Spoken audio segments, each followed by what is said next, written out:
New York has a way of waking something in you, that quiet desire for more freedom, more beauty, more possibility.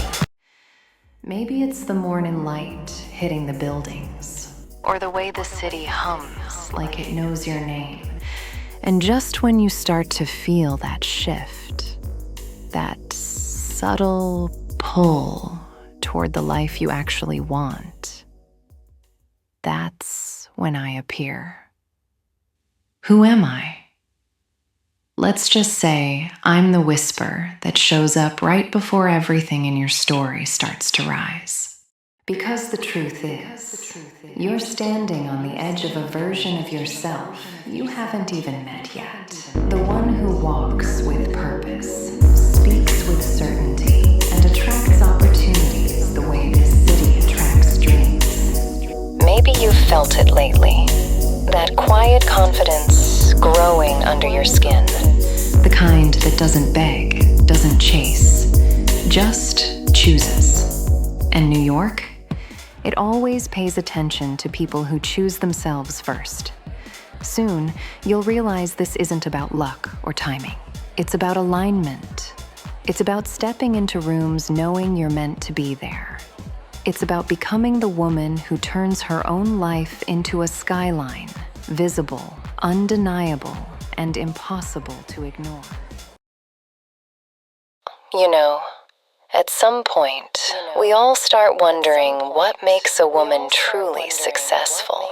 Not the kind of success you read about in a self-help book. The real one. The one you feel when you're walking down Fifth Avenue at 8 a.m., coffee in one hand, ambition in the other, and the city somehow whispers that you're exactly where you're meant to be. Success starts in the smallest details. Waking up early, even when nobody's watching. Making your bed like a Park Avenue housekeeper, because order breeds power. Lighting a candle that smells like bergamot and clean linen, because scent sets your standards. Listening to French cafe jazz while you get ready, not because you're trying to look sophisticated, but because it makes your mind sharper, calmer, more curated. It's the quiet ritual of picking your outfit the night before. A crisp white shirt, tailored trousers, a black cashmere sweater that looks effortless, but took years of taste to develop. You don't need labels to feel expensive, but you do know exactly where the good ones are kept. Bergdorf's, the 3rd floor. Saks, level 3. The corner of Soho where the lighting makes every mirror kinder.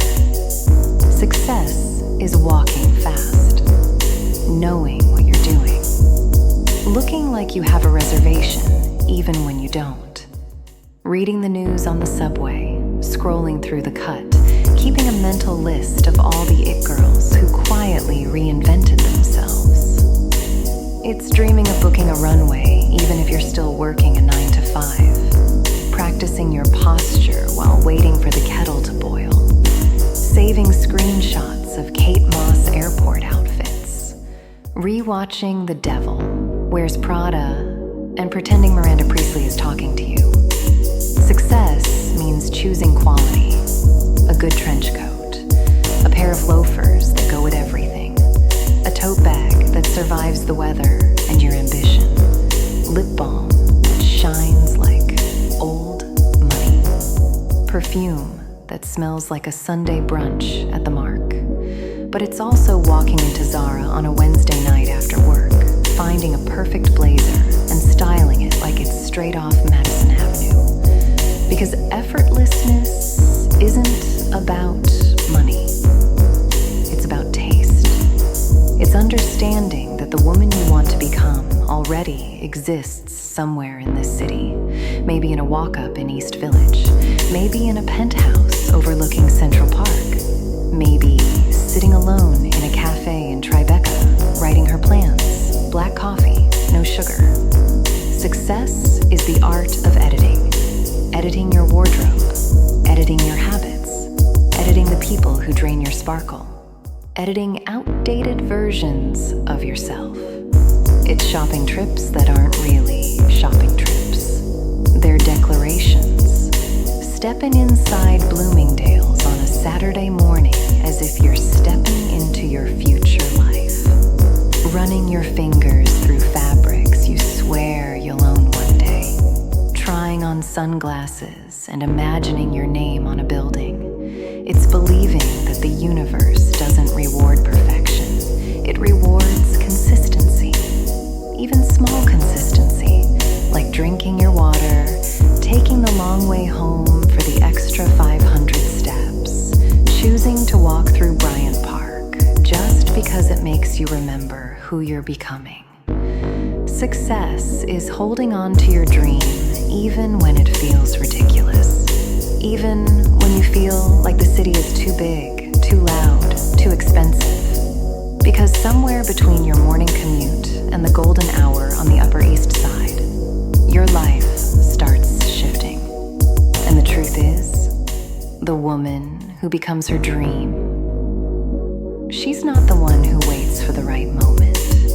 She's the one who builds it from the crumbs, from the subway rides, from the late night skincare, from the window shopping on Fifth Avenue after a long day at work, whispering to herself, someday, this will be mine. And maybe that's the real secret. Success isn't something you achieve. It's something you embody long before